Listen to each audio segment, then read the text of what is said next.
नमस्कार दोस्तों, आप सभी का स्वागत है मेरे इस YouTube चैनल पर।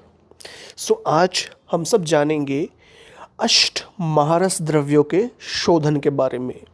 और श्रृंखला में ये अष्ट महारस हैं अभ्रव्यक्रांत, माक्षिक, विमल अद्रिज, सस्यकम, चपलो रसकश्च इति अष्टो महारसा।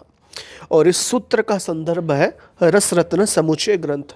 सर्वप्रथम अब हम जानेंगे अभ्रक के शोधन के बारे में। अभ्रक यानी जैसे कि हम माइका भी कहते हैं, उसका शोधन होता है कांजी, त्रिफला और विशेषतई गौदुग्ध के द्वारा खरल में 7 दिन तक उसे भावित कर उसकी भावना देकर, जैसे हम आधुनिक भाषा में मैसरेशन प्रोसेस भी कहते हैं, टाइट्रेशन प्रोसेस भी कहते हैं। उसके पश्चात वैक्रांत द्रव्य, वैक्रांत महारस, जिसे हम कुल्थी स्वरस से डोलायंत्र विधि के द्वारा 3 दिन तक जिसका हम स्वेदन करेंगे, जिससे हमें शुद्ध वैक्रांत की प्राप्ति होगी। और डोलायंत्र विधि में हमारे पास रहता है एक मटका, जिसमें जो द्रव्य जिसका स्वेदन हमने द्रव्य अपने शोधन करने वाले द्रव्य को करवाना है, वो द्रव्य रहता है उस मटके में, उस मृतिका पात्र में।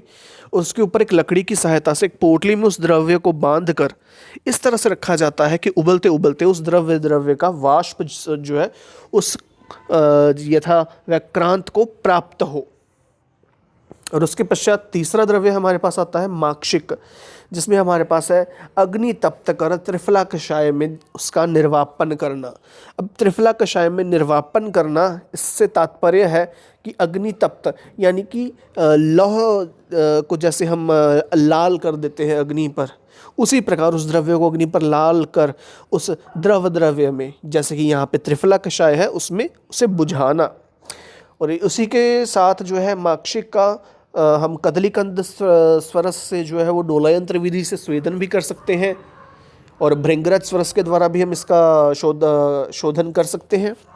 चौथा द्रव्य है हमारे पास विमल, जैसे कि व से विमल और व से ही वासा स्वरस के द्वारा डोलायंत्र विधि, जैसे कि मैंने पहले एक्सप्लेन कर ही दिया है, उसमें हम 3 घंटे तक इसका स्वेदन करेंगे और हमें शुद्ध विमल की प्राप्ति होगी।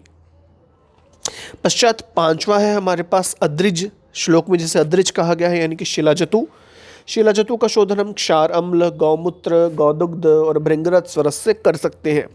जैसे कि अब इसे याद करने की ट्रिक यही रहेगी कि शिलाजीत का एक भेद है गौमूत्र गंधी और कर्पूर गंधी, 2 तरह से है। तो उसमें गौमूत्र गंधी है, तो गौमूत्र वहाँ से हम याद कर लेंगे। और उसके साथ कर्पूर जो है वो श्वेत वर्ण का होता है, तो श्वेत वर्ण से हम कर्पूर ना मानकर गौदुग्ध मानेंगे। उसके पश्चात हमारे पास सस्यक, जिसे हम कॉपर सल्फेट भी कहते हैं, और उसका शोधन जो है वो नींबू स्वरस की 3 भावनाएं, या स्नेह वर्ग के द्रव्यों की 7 भावनाएं, रक्त वर्ग के द्रव्यों की 7 भावनाएं, इन तीनों में से किसी भी एक विधि के साथ जो है हम सस्य का शोधन कर सकते हैं। 7वां है हमारे पास चपल। चपल में हम जंबीर स्वरस या करकोटी स्वरस या आर्द्रक स्वरस की 7 भावनाएं देंगे, इन तीनों में से कोई एक। अंतिम हमारे पास आता है रसक।